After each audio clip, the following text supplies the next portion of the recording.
तो अगर हम बड़े अपराध कर लें तो ऐसा भी हो सकता है। जैसे हमसे महत अपराध बन जाए तो ऐसा भी हो सकता है। और अगर हमारी अल्पायु मृत्यु है और हमसे महत सुकृत बन जाए तो नष्ट भी हो सकती है। वो मृत्यु का समय भी नष्ट हो सकता है। भगवत आराधना के द्वारा हम नए भाग्य का निर्माण भी कर सकते हैं। ये कोई हम पशु नहीं है, जो लिखा है वही हम केवल भोगेंगे। हम जैसे कोई बहुत बड़ा अपराध बन जाए जो, तो आपके सुकृत जो आपको चला रहे थे तत्काल नष्ट हो जाएंगे। हो सकता है आपकी अकाल मृत्यु का भाव आ जाए। अकाल मृत्यु है और कोई ऐसा सुकृत बन गया तो अकाल मृत्यु नष्ट हो जाएगी। आप दीर्घायु भी हो सकते हैं। अपनी श्वासों को संयम में रख करके प्रभु लेकिन देखो ना, अंतराय उसको समय दिया गया ना, ये है। ऐसा साधन बन जाए, ऐसा भजन बन जाए तो मनुष्य जन बहुत महिमामय है। पर अपने लोग ऐसी प्रमाद स्थिति में कि छोटे छोटे विषयों में, गंदे आचरणों में से इतना बुरा फंसा देते हैं कि अब देखो आजीवन कारावास या फांसी या मृत्युदंड। इतने मतलब बुद्धि मलिन हो गई, सेल्फी में अपने जीवन को नष्ट कर रहे हैं। पता है कि यहाँ से हम गिर गए तो क्या हो? अरे ये जीवन इसके लिए थोड़ी है, विनोद के लिए थोड़ी है।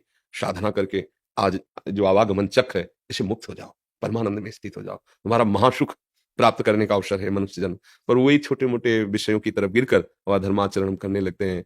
गंदे भोजन, आहार, बुद्धि भ्रष्ट हो जाती है और जीवन पशुवत आचरण करते हुए नष्ट कर देता है। तो आराधना करते हुए मनुष्य की आयु तो अधिक से अधिक 120 वर्ष, लेकिन ज्ञानदेव जी जब प्रकट हुए तो चांगदेव उनसे मिलने गए तो 1400 वर्ष के थे।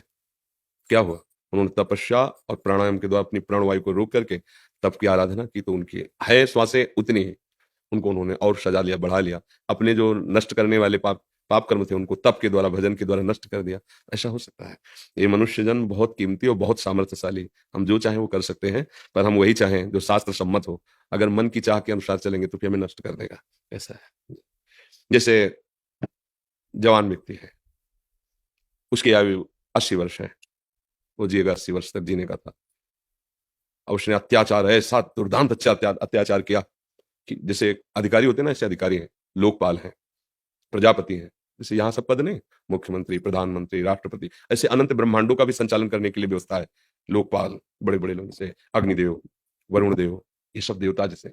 उसके अत्याचार को देखकर उसका वो पापाचरण, वो उसकी आयु को नष्ट कर देगा। अभी लिखा-पढ़ी से नहीं हुआ। तत्कालिक ऐसा महत पाप बन गया कि उसकी सारी जो साधु अवज्ञा तुरंत भवानी, कर कल्याण अखिल कयानी। उसी समय उसके अखिल पुण्यों का, अखिल कल्याण का नाश कर दिया गया और उसकी अकाल मृत्यु को प्राप्त हो गया। तत्काल मृत्यु विधान कर दिया गया। तो अगर हम अच्छे ऐसे महात्कर्म कर ले जाएँ कि हमारा था कि फिर वो आगे बढ़ जाएगा। फिर उसकी मृत्यु भी टल सकती है। भजन में एक अमोघ शक्ति है। जैसे नारायण नाम पुत्र के बहाने से अजामिल ने लिया, तो आए तो यमदूत उसी को मारने थे। आप भागवत पढ़ के देखो, भगवान के पार्षदों ने यमदूतों को हटा दिया और ऐसा लगा कि कुछ अजामिल कहने वाला है, क्योंकि अजामिल ने जब सुना धर्म की बात और नाम महिमा यमदूत और भगवान के पार्षदों, तो उसको लगा कि पूरा जीवन ऐसे नष्ट हो, अगर मुझे कुछ क्षण मिल जाए तो जो अभी तो मैं पुत्र के बहाने से नारायण बोला था, अब मैं कुछ क्षण तन्मय हो जाऊं उस नाम में, फिर मेरे प्राण छूट जाए। तो भगवान के पार्षदों ने यमदूतों को वापस किया और आप भी अंतर ध्यान हो गए। अब वो एकांत हरिद्वार में बैठ करके भगवदाकार वृत्ति करके फिर परम पद को प्राप्त हुआ। मृत्यु तो हो गई थी उसकी। बड़े अभी भाग्य हैं जो आप विचारवान होकर के मनुष्य जीवन को उस मार्ग में ले जाने की सोच रहे हैं। सोचो और निश्चय करो उस पर, तभी आनंद का अनुभव। ये तो सब धोखेबाजी है भाई। भले अभी समझ में ना आ रही, बिल्कुल धोखेबाजी है। तो मनोरंजन छोड़ना नहीं चाहते तो क्या फर्क पड़ेगा हमारे प्रवचन से? क्या फर्क पड़ेगा? आप गंदे आचरण करो, गंदा भोजन करो, गंदा व्यवहार, तो हमारा समय नष्ट ही हुआ। अगर आहार शुद्ध नहीं होगा, आचरण शुद्ध नहीं होंगे, तो आप अध्यात्म को क्या जान पाएंगे? ये कोई विद्वता का विषय थोड़ी है। ये कोई पीएचडी करने का विषय थोड़ी है। ये तो आंतरिक विषय है। निर्मलता, पवित्रता, सदाचार, एकाग्रता, संयम, जितेंद्रियता, इस पर इसका महल खड़ा है। अब नींव ही मजबूत नहीं तो परमार्थ को कैसे? और जब तक परमार्थ को नहीं समझेगा तो सुख कैसे पाएगा? क्या ये सुख है? मतलब आप दृष्टि डालो जहां हम सुख की तरफ जा रहे हैं। इतना पागल हो जाना कि दूसरे शरीर को निज सुख भोग के लिए नष्ट कर देना, इस तरह से जैसा आप सुनते हैं, देखते हैं, अपनी मान्यता के लिए लोगों को जला देना, लोगों को मार देना, ये क्या है? ये कौन-सी बात हो रही है? बुद्धि खराब हो गई है। अभी आप लोग थोड़ा उत्साह बढ़ा देते हैं कि हाँ, नहीं मैं मांस छोड़ा, मांस मदिरा छोड़ी, मैं चलना तो लगता है चलो शायद, शायद। और जहाँ फिर ऐसी कोई घटनाएँ सुनने को मिलती है तो फिर मन निराश हो जाता है। इसलिए निराश हो जाता है कि खान-पान सही नहीं है, आपका आचरण सही नहीं है, तो ये उपदेश रंग नहीं लाएँगे। ये सब अलग बातें हैं, रुपया, पैसा, मान, प्रतिष्ठा एक अलग भी। अध्यात्म का प्रकाश होना, अंदर से विकारों पर विजय प्राप्त करना, ये एक अलग बात है। अब इस मार्ग को कैसे कोई समझे जब तक पवित्र आचरण नहीं, जितेंद्रियता नहीं, ब्रह्मचर्य पर दृष्टि ही नहीं। मनोरंजन ब्रह्मचर्य को ऐसे नष्ट किया जाता है मनोरंजन मान करके, वो जीवन ही नहीं अध्यात्म में पहुँच पाएगा। तो निराशा ही हाथ लगेगी। देखो, अपने लोगों को जैसे इस मार्ग के पथिक है ना, अपना आनंद जानते हो क्या है? अपना तो है, आप लोग सही चल रहे हो ना, आप स्वस्थ हो, आप मुस्कुरा रहे हो, धर्म से चल रहे हो, दूसरों की रक्षा की भावना है, दूसरों को लगता है यार हमारा देश, हमारा समाज सुखी है, हम सुखी हैं। जैसे एक परिवार सुखी हो ना, तो घर का जो बड़ा सदस्य होता है, उसको सुख होता है। मेहनत करके लाता है, सब खवाता पिलाता और सब मुस्कुरा रहे हैं, तो सुख होता है। ऐसे हमारी मेहनत है श्री भगवान और उनका ही ये पूरा घर है। आप हमारे सब परिवार हैं। अगर आप सब सही आचरणों से चल रहे हैं, सब परस्पर प्रेम करते हुए सद्भावना से, तो देख के सुख लगता है। हाँ, हाँ, ठीक है, हमारा देश, हमारा समुदाय, हमारा जितना ये सब अच्छा चल रहा है। जहाँ ये हिंसा, व्यभिचार, ये द्रोह, तो लगता है क्या होगा? आगे कलयुग और बढ़ेगा, ये और आतंक फैलाएगा। धर्म का स्वरूप है सर्वे भवन्तु सुखिनः, सर्वे सन्तु निरामया, सर्वे भद्राणि पश्यन्तु, मा कश्चित् दुःखभाग् भवेत्। किसी को किंचन मात्र भी दुख ना हो, सब निरोग रहें, सब स्वस्थ रहें, सब धर्म से चले, सब आनंद प्राप्त करें, चाहे मुझे कष्ट हो। धर्म का स्वरूप ये है, स्वयं कष्ट सह करके सबको सुख भाव में पहुंचाना। आज हम अपने धर्म को भूल रहे हैं। मनमानी आचरणों के द्वारा कभी किसी को सुख शांति नहीं मिलती। प्रिंसी व्यास जी यूएसए से। राधे राधे प्रभु। राधे राधे महाराज जी, आपको मेरा कोटि कोटि प्रणाम। महाराज जी, मैं यूएसए में मेडिकल फील्ड में नौकरी करती हूँ। हम लोगों को कभी कभी पेशेंट्स की जूठी थाली उठानी पड़ती है। वहाँ के लोग महाराज जी मीट भी खाते हैं, हमको कभी कभी उठानी पड़ती है तो मन में बहुत बुरा लगता है। फिर भी कभी कभार खाना भी खिलाना पड़ता है। मैंने काफी जगह जॉब भी छोड़ दी, बट अभी एज हॉस्पिटल की सेवा है तो कभी कभी फिर से ट्रे उठानी पड़ती है। महाराज जी, अब कहाँ तक ये सही है, क्या करें? हमें प्रयोग नहीं करना है, पर सेवा भावना में जैसे थाली धो देना, ये कर, इसमें कोई दोष नहीं है। क्योंकि अब जहाँ शरीर को संयोगवशात सेवा मिली है, जैसे आर्मी में है, अब वो रसोई बना रहा है, उसको बनाने की सेवा मिली है, और उसका भाव नहीं है सब खाना पीना, लेकिन उसको करना पड़ेगा क्योंकि वहाँ नौकरी कर रहा है और वो सैनिक है और वो चाहता है कि मुझे ऐसा ना मिले भोजन, पर मिलेगा तो वहीं सही ना। अब उसको अपने राष्ट्र की रक्षा करनी है, आपको मरीज की रक्षा करनी है। आप डॉक्टर हैं तो आपका कर्तव्य है मरीज रूप से आए हुए भगवान को सुख देना। जितना ज्ञान है औषधियों के द्वारा, अगर ऐसी भी सेवा करनी पड़ती तो कोई हानि की बात नहीं है।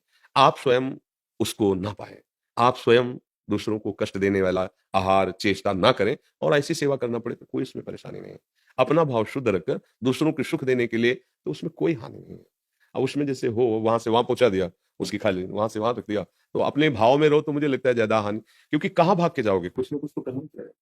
लोगों की मानसिकता ही नहीं रह गई कि ये अंडा, ये मांस, ये शराब, ये मतलब निषिद्ध है, ये पापाचरण है, ऐसी मानसिकता ही नहीं रह गई। एक मतलब हर्षित होने के लिए, आनंदित होने के लिए उनको यही उपाय रह गया है। वो मतलब एक अच्छापन समझते हैं, एक वीआईपी कल्चर समझते हैं कि बहुत नहीं, नहीं, नहीं। अब करोगे तो क्या करोगे? बस आप मत खाओ, अब जो सेवा मिले जैसे मिले, क्योंकि युग धर्म का ऐसा प्रभाव कहाँ जाओगे? आप नहीं पाते, आप रिश्ते नातेदारों के यहाँ जाएँगे, वो आपके यहाँ आएँगे, उनकी मान्यताएँ ऐसी हैं, उनकी माँगें ऐसी हैं। बड़ा मुश्किल है, इसलिए तो कहते हैं कभी-कभी निराशा छा जाती है। अब कोई आदमी नौकरी कर रहा है, किसी भी होटल में तो खाएगा, जिनको पवित्रता का पता ही नहीं है, उनके हाथों का बनाया हुआ भोजन खाना पड़ेगा, तो बुद्धि कैसी भ्रष्ट होगी? कैसे बताएगा? बड़ा विचित्र समय बचा ले जाओ, अपने समय को सार्थक कर ले जाओ। समय को सार्थक कर लो, बस यही सा है। अपने माता-पिता, गुरुजनों के आदेश में रहो, उचित पवित्र भोजन करो, जैसे बने राधा-राधा करो। इसीलिए सब साधन शून्य करके एक ही बात कहते हैं, तुम जैसे बने वैसे राधा-राधा बोलो। आप कहोगे कि और भगवान नाम क्यों नहीं कहते? वैसे भी देख लो, पिता से ज़्यादा दयालु माँ होती है कि नहीं? अगर पिता थप्पड़ मारने लगेगा तो दौड़ के ऐसे कर लेगी, बचा लेगी। बहुत कृपालु है हमारी लाडली जी। लालजू कभी-कभी गुस्सा हो जाते हैं। शास्त्र सिद्धांत से तुम्हें समझाते हैं, संत रूप में आके समझाते हैं, फिर नहीं समझते हो, अब तुम दंड भोगो। अवश्यमेव भोक्तव्यम किंकर काल रूप में भ्राता। तो हमारी लाडली जो इतनी कृपाल है, बच्चा है, रहने दो। नेक हूँ न रिस्क हूँ, भूली हूँ न होत सकी। महापापी को भी परम पद प्रदान करने वाली हमारी ये अंदर की तुम्हें बात बता रहा है। इसीलिए हमारी एक ही बात समझ में आई है कि राधा, राधा, राधा, राधा, राधा। जहाँ हो, जैसे हो, जो भी हो, तुम राधा, राधा, राधा, राधा जपो और फिर उसका प्रभाव देखो। तुम्हारी बुद्धि शुद्ध हो जाएगी, तुम्हारे हृदय में अच्छे विचार आने लगेंगे दीर्घकाल। ये नहीं कि ऐसे 2-4 दिन जपे फिर तुम्हारी कामनाओं का नाश हो जाएगा। जो मलिन कामनाएं बंधनकारी है, वो नष्ट हो जाएंगी। जो तुम्हें सुख देने वाली मंगलकारी कामनाएं, वो पूर्ण हो जाएंगी। नाम जप करो, छोड़ो सब। जैसे बने वैसे थोड़ा पवित्रता का आहार विहार का निर्वाह कर लो और राधा, राधा, राधा, राधा। वही आपको गंदे आचरणों से बचाएंगे। नहीं तो मन देख लो क्या हालत की है मन, हालत क्या की, अंदर देख लो, समाज में देख लो, ऊपर से कुछ भी बातें करें, अंदर जो दुर्दशा है, वो अंदर की दुर्दशा झाँक के देख लो अपने, सब अपने देखो। अंदर की बात तो दूसरे कहने की थोड़ी जरूरत है, क्या दुर्दशा है अंदर, उसको सुधारो। वो सुधरेगा नाम बल से। श्री हरिवंश नाम बल लाओ। जितना नाम जप करोगे उतना ही आनंद, उतनी शांति, उतनी गंभीरता रहेगी, उतनी आप इंद्रियों पर शासन कर सकते हो।